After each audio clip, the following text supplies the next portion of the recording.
Shalom Akhoti. Speak Yahuwah, your servant is listening. These are the words of Shmuel. Yet before Shmuel learned to answer Yahuwah, he first had to learn who was calling him. And perhaps many of us find ourselves in the same place, surrounded by voices that shape what we desire, voices that compete for our attention, voices that promise wisdom yet leave us confused, voices that promise freedom yet keep us in bondage.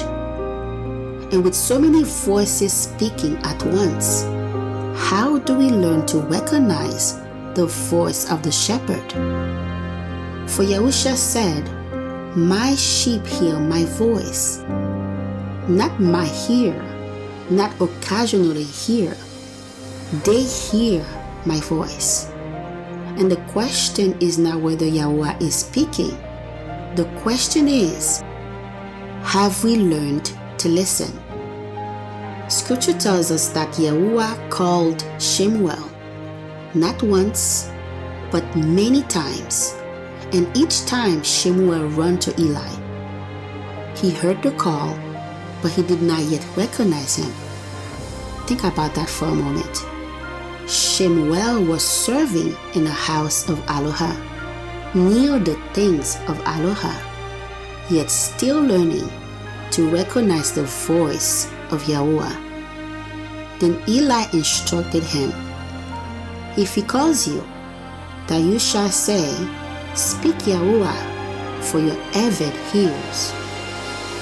Your servant, not a title, your servant, not one demanding answers, not one directing the conversation, not one insisting upon his own way. Your servant, ready to listen, to obey, to be taught. And perhaps this is where hearing begins, not with a louder voice, but with a softer heart.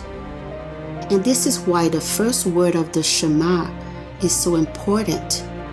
Shema Yisrael, Yahuwah Eloheinu, Yahuwah Echad.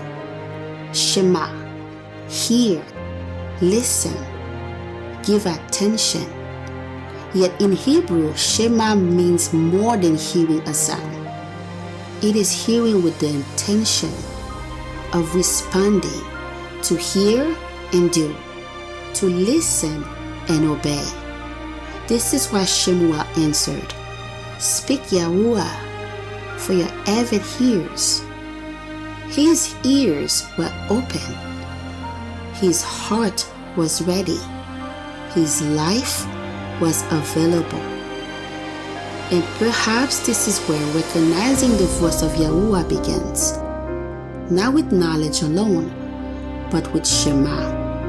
In Scripture, the servant is often called an 𝒆ᒄ𝒄𝒏.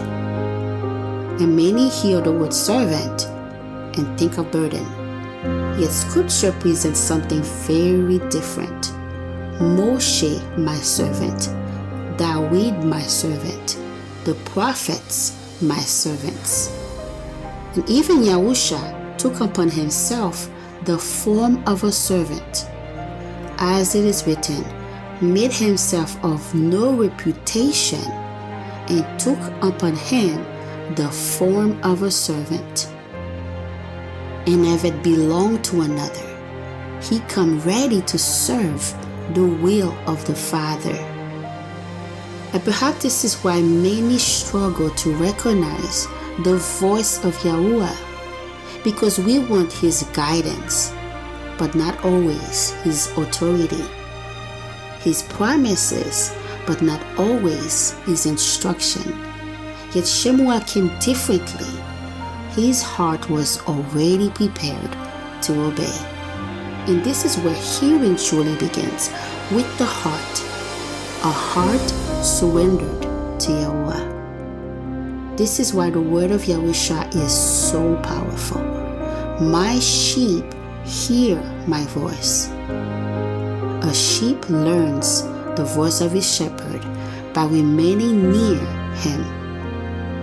Day after day, season after season, the more time spent with the shepherd, the more familiar his voice becomes. And perhaps this is why so many voices leave people confused.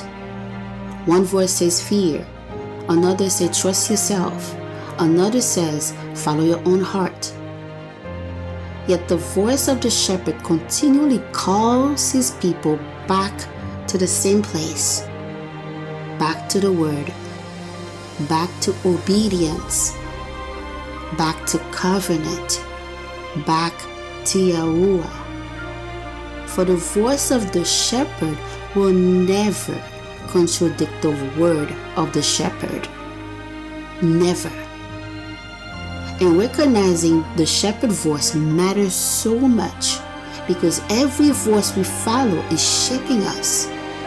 One voice produces fear, another produces confusion, another pull away from the path Yahuwah has prepared. And if we are not listening to the shepherd, we will eventually follow another voice. This is not only about hearing, it is about whom we trust, whom we follow, whom we obey. For the voice we follow today often becomes the direction of our lives tomorrow. I remember a season when Yahuwah kept waking me before dawn, again and again, often around 2 or 3 in the morning. At first, I did not understand why. Yet after many mornings, I began to respond. I stopped dismissing it. I stopped rolling over. I began opening the word, praying, waiting, listening. Not because I had all the answers, but because I believe Yahuwah was drawing me near. And over time, something began to happen. The word became alive in ways I had never experienced before. Passages I had read before carried deeper understanding. Questions led me back to the scriptures. The Ruach led me back to obedience. And the more time I spent with him, the more familiar his ways became. Not because I had mastered hearing his voice, but because I was spending time with the one who was speaking. And the more I came to know his ways, the more I desired to honor him. Looking back now, I realize Yahuwah was teaching me something precious. The more we walk with him, the more we learn his ways, the more readily we recognize his voice. For the sheep learns the shepherd's voice by remaining near him. And perhaps this is why the promise found in Isaiah is so precious. And all your children shall be taught by Yahuwah, and great shall be the shalom of your children. Notice what scripture says, not only about him, taught by him. The shepherd still teaches his sheep. The father still instructs his children. The master still trains his servants, and he does so through the word, through his ruach, through correction, through instruction. This is why the heart matters. A hard heart cannot be taught.